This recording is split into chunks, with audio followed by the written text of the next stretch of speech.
আগের পর্বের শেষে গোটা সিংহরের পরিবার যেন ভেঙে চুরে গিয়েছিল।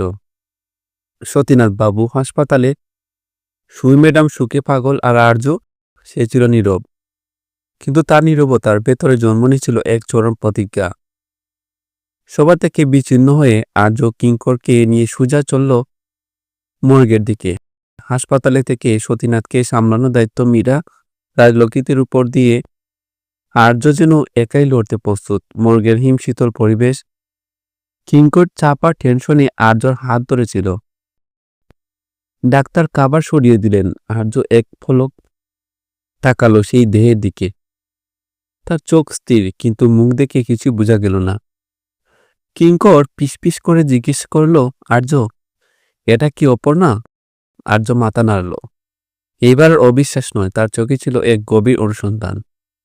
সে বডিটিকে নয়, বরং তার আশপাশটা কুটিয়ে দেখতে শুরু করলো। আর তখনই সে দেখল সেই দৃশ্য, বডির পাশে পড়ে আছে অপর্ণার খুবই প্রিয় একটি ছোট ডায়েরি, যেটা সে সবসময় সাথে রাখত। এটা তো অপর্ণার। আর্যর মুখ থেকে প্রায় বেরিয়ে এলো শব্দটা। তার মনের ভিতর চিৎকার করে উঠল, তাহলে কি সব সত্যি? তার সমস্ত জেদ, সব বিশ্বাস কি আজ হেরে গেল? কিন্তু আর্য সিংহ রয় এত সহজে হার মানার পাত্র নয়। ডায়েরিটা হাতে নিতেই তার চোখ গেল বডির হাতে পড়ে একটি আংটির দিকে। আর্য চমকে উঠল। সে ভালো করে দেখল এই আংটিটি অপর্ণার নয়। অপর্ণা এই ধরনের আংটি কোনোদিন পরেনি। এই আংটি অন্য কারো। আর্য কিঙ্করকে ধরে চিৎকার করে উঠল, কিঙ্কর দেখ, এই বডিটা হয়তো অপর্ণার, কিন্তু এই আংটিটা অপর্ণার নয়। অপর্ণা এই আংটি পরত না।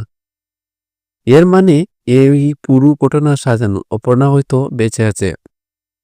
কিঙ্কর হতবাক হয়ে জিজ্ঞাসা করল, সাজানো? কিন্তু কেন? আর্য সেই আংটি এবং ডায়েরিটি শক্ত করে মুঠে ধরল। তার নীরবতা ভেঙে জন্ম নিল এক নতুন শক্তি, নতুন পথ। এটা আমাকে খুঁজে বের করতে হবে। এই প্রমাণ আমাকে বলে দিচ্ছে অপর্ণাকে আড়াল করা হয়েছে। হয়তো সে বিপদে আছে। মর্গের এক টুকরো প্রমাণ বলে দিল গোটা খেলার মোড়। আর্য সিংহ রয় ফিরে পেল তার হারানো জেদ। অপর্ণাকে ফিরিয়ে আনার সেই চরম লড়াই এখন শুরু। কে সেই ষড়যন্ত্রকারী? আর্য কি পারবে অপর্ণাকে সময় মতো উদ্ধার করতে? আমাদের সিরিয়াল জোন বয়েস চ্যানেলের চিরদিনই তুমি যে আমার সবার আগে আপডেট পেতে চ্যানেলটি সাবস্ক্রাইব করে রাখুন।